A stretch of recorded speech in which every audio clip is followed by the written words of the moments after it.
मगाशी निवेदकांनी बोलत असताना सांगितलं, आम्ही हेलिकॉप्टरमध्ये उतरलो त्यावेळेस बाबा आत्राम मला म्हणाले, आम्हाला वाटत नव्हतं, पाऊस होता, ढग होते, आता हेलिकॉप्टर कसं यायचं आणि मग कसं उतरणार, त्याच्यामुळे आम्ही सगळेजण चिंतेत होतो आणि कदाचित कार्यक्रम आता कॅन्सल होईल आणि आम्हालाच इथं भूमिपूजन करावं लागेल का काय, अशा प्रकारची शंका त्यांना आली.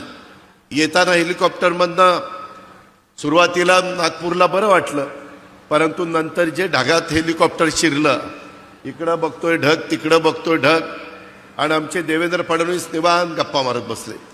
म्हणलं बघा जरा बाहेर काही दिसत नाही, कुठं झाड दिसेना, कुठं काही दिसेना, जमीन दिसेना, आपण ढगात चाललोय, कुठं चाललोय, काय चाललोय.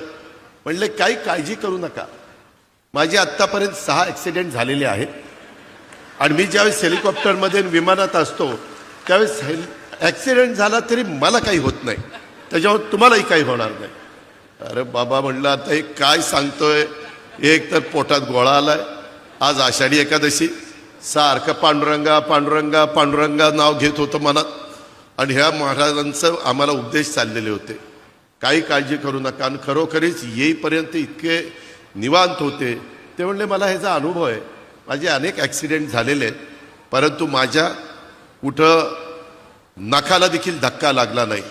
अशा पद्धतीनं बापदादाच्या पुण्याईमुळं इथपर्यंत महाराज पोचलेले आहेत, त्यांची पुण्याई निश्चितपणे उपयोगी पडलेली आहे. परंतु मित्रांनो, एकंदरीत खरोखरीच जरा सगळेजण धाकधूकच करत होते. माझ्या उजव्या बाजूला उदय सामंत भेटलेले होते, मला म्हणले दादा जमीन दिसायला लागली खाली खाली. मग म्हणलं बरं बाबा, बरं झालं जमीन दिसायला लागली. मित्रांनो, गमतीचा भाग जाऊ द्या, परंतु एकंदरीतच सगळ्यांनीच काळजी घ्यायची असते.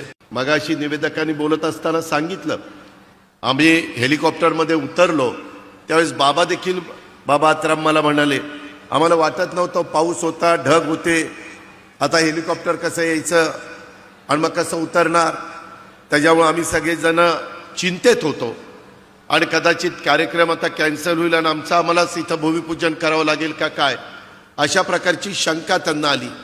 येताना हेलिकॉप्टरमधनं सुरुवातीला नागपूरला बरं वाटलं, परंतु नंतर जे ढगात हेलिकॉप्टर शिरलं, इकडं बघतोय ढग, तिकडं बघतोय ढग, आणि आमचे देवेंद्र फडणवीस निवांत गप्पा मारत बसले. म्हणलं बघा जरा बाहेर काही दिसत नाही, कुठं झाड दिसेना, कुठं काही दिसेना, जमीन दिसेना, आपण ढगात चाललोय, कुठं चाललोय, काय चाललोय. म्हणले काही काळजी करू नका. माझे आत्तापर्यंत 6 ॲक्सिडेंट झालेले आहेत आणि मी ज्यावेळेस हेलिकॉप्टरमध्ये विमानात असतो त्यावेळेस ॲक्सिडेंट झाला तरी मला काही होत नाही, त्याच्यामुळे तुम्हालाही काही होणार नाही. अरे बाबा म्हणलं आता हे काय सांगतोय, एक तर पोटात गोळा आलाय, आज आषाढी एकादशी, सारखं पांडुरंगा पांडुरंगा पांडुरंगा नाव घेत होतं मनात, आणि ह्या महाराजांचं आम्हाला उपदेश चाललेले होते, काही काळजी करू नका. आणि खरोखरीच येईपर्यंत इतके निवांत होते.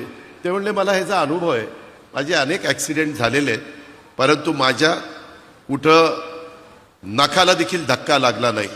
अशा पद्धतीनं बापदादाच्या पुण्याईमुळं इथपर्यंत महाराज पोचलेले आहेत, त्यांची पुण्याई निश्चितपणे उपयोगी पडलेली आहे. परंतु मित्रांनो, एकंदरीत खरोखरीच जरा सगळेजण धाकधूकच करत होते. माझ्या उजव्या बाजूला उदय सामंत भेटलेले होते, मला म्हणले दादा जमीन दिसायला लागली खाली खाली. मग म्हणलं बरं बाबा, बरं झालं जमीन दिसायला लागली.